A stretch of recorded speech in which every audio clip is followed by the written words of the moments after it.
Let's go across to Highbury, where two of the most inspiring captains in the First Division are in opposition. Alan Ball of Arsenal, who claims his club have now turned the corner to better things, and Billy Bonds of West Ham. What a difference he's made since his return from injury, particularly in Europe. So then let's catch up on the two teams for the game today. And the Arsenal side, first of all, under Alan Ball, unchanged. They've not been beaten in the last 5 games. Relegation worries behind them. Trevor Ross, the young number 4, keeps his place, and Frank Stapleton is the sub. Not so simple, though, for West Ham. Padden, McDowell and Holland are injured. There was a doubt, too, about Tommy Taylor at 5. He may not be fully fit, in fact. But these setbacks give another chance at number 8 to 18-year-old Alan Kirbishley. So Lampard telling Taylor to go upfield as this free kick comes in and finds John Radford. Out on the side for so long, but back to good effect now. Oh, Armstrong letting it go. Ball with a shot. That's a goal! Exactly 2 minutes gone. Alan Ball the scorer.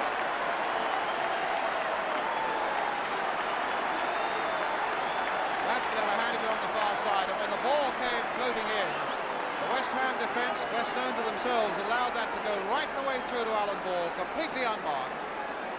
Past Mervyn Day.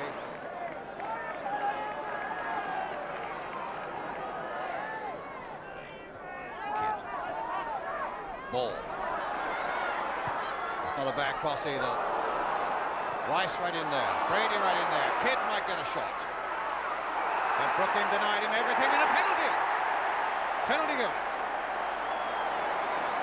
Could only have been a foul there by Brooking, presumably on Kidd, but the penalty was given without a moment's hesitation by a referee who was well placed. So Mervyn Day again faces Alan Ball from about the sort of range from which Ball scored after 2 minutes. But now it's a simple matter of Ball against Day. And he saved it. Armstrong back again, and Ball couldn't quite turn it in, and a free kick this time given to West Ham. A magnificent penalty save, though, by Mervyn Day from Alan Ball.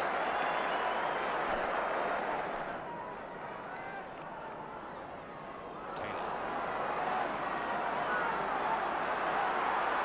Tremendous acceleration, now finding Brooking. Tried a little curler there to Billy Jennings, and it's there by Jennings, 1-1.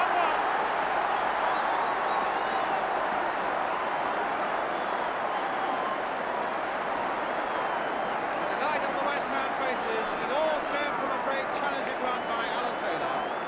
The flick to Trevor Brooking, and a lovely curled cross by Trevor Brooking. Billy Jennings was up, and that put it past Jimmy Rimmer, and made it 1-1. Brady with it. Long one there. Mancini had come up for it. Now Kidd. And another penalty. Kidd brought down, and Arsenal get another penalty. Ball versus Day, part 2. Now the question going through Alan Ball's mind at the moment must be, shall I put it the same way again? Mervyn Day is saying to himself, which way shall I go now? Brian Kidd is coming outside the penalty area. Now, is it going to be 1-1 or is it going to be 2-1 to Arsenal? It's 2-1 to Arsenal.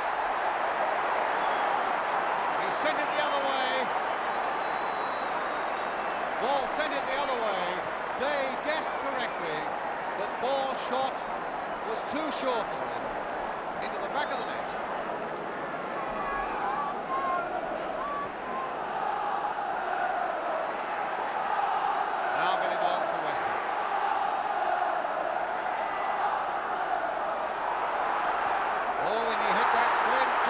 Now here's a chance for Armstrong, and that's number 3. 2 goals in a minute have completely undone West Ham. Well, it was a wild slashing kick in that West Ham defence that gave the ball away.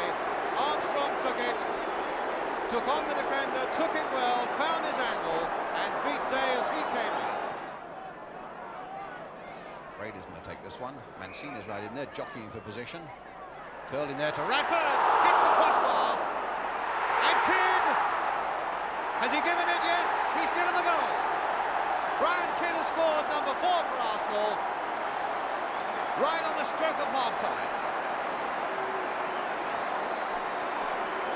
Brady curling that free kick in. Radford getting up well and hitting the crossbar. And Kidd a superhuman jump to turn it just over the line before Mervyn Day could claw it out. It's with Ball. Armstrong again. Kidd. And that's another one.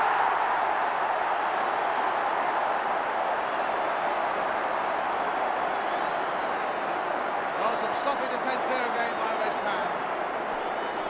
Ball and Armstrong making a good combination down that right touchline after a quickly taken free kick. Kidd meeting it. Day possibly at fault there. Brooking with it. Chipped in very delicately, but Pat Rice got that away. Oh, what a great shot again by Lampard. Turned away superbly by Jimmy Rivers. Doesn't score that many goals, Lampard. He really lashed that one. And Jennings then nodding it down and to have it headed away. What a tremendous shot there by Lampard. Fisted away superbly by Jimmy Rivers. And then when the ball came back in again, it put Arsenal under tremendous pressure once more. Very well from McGibbon, straight to Ball. It comes now to Stapleton. Radford unmarked on the right-hand side there. Radford, and another very good save indeed by Mervyn Day. A lovely quick break again by Arsenal. And Radford showing tremendous zest and acceleration there. And a really good, powerful shot. Well saved by Mervyn Day. Well, he really has had a good game. Ball, a touch off there for Brady. Through for Ball again. Now this could be the next one. And it is a hat-trick for Kidd. No! Disallowed.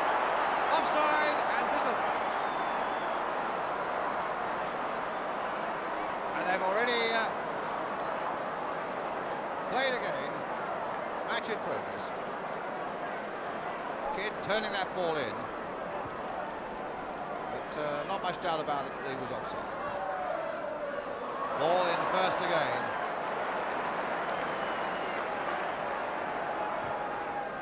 Mancini.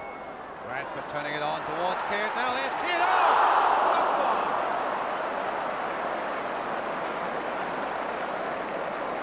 Well, that's twice he's been so close to that hat-trick. Radford turned that one on nicely. Kidd was on it like a flash. Tremendous shot. Hitting the West Ham crossbar.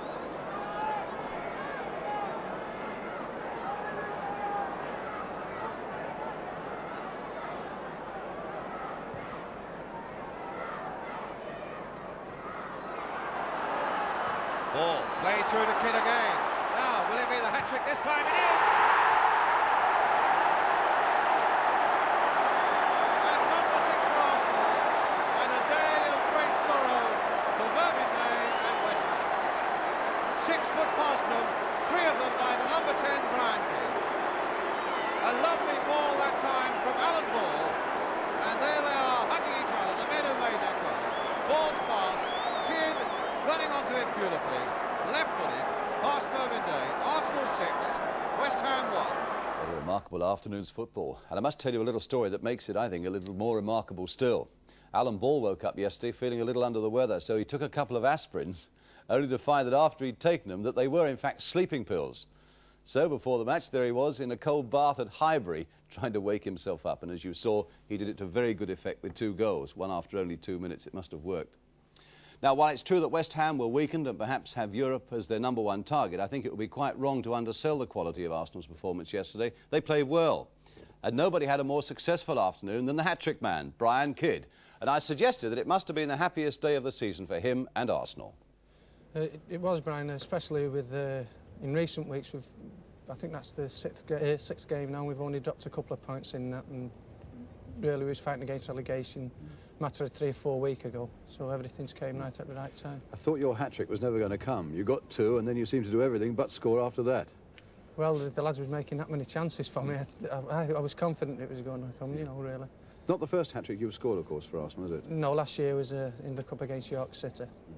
Alan Ball was saying before the start today, he said, I think you'll see a difference. We seem to have turned the corner. Do you, I mean, 6-1 obviously speaks for itself, but overall, do you feel that Arsenal have turned the corner now? Yes, myself personally, I thought when we went up and played Middlesbrough, I didn't think we got the credit we deserved up there, because we played really some very good, patient football, especially playing against Middlesbrough, because they had 5 at the back. And that was when I really felt confident, when we went up to Middlesbrough and we got the 2 points. Yeah. We was never in any danger of losing 2 points up there. No. Well, in fact, the pictures don't really point out whether or not Brian Kidd's header did cross the line or not just before half-time, but you have to add that the linesman was perfectly placed and he was the man who signalled that, in fact, it was a good goal. But the Arsenal penalties, they came at a crucial time in the game. I think we ought to clear up any controversy about them now. In fact, Brian Kidd was involved in both of them. Here's the first one coming up now, where he's challenged by Tommy Taylor, not Trevor Brooking, as I said earlier. And you can see Tommy Taylor just gets his right knee, I think, in the groin of Brian Kidd there, brings him down, and look at the placing of the referee. He couldn't have been better placed to see it. The second one, perhaps a little more problematical. Brian Kidd again taking possession here, and it's the challenge from Frank Lampard coming up now. There is a contact's made, although it's a rather delayed fall there by Brian Kidd. That may be a little more problematical, but I think maybe the referee was right to give both those penalties.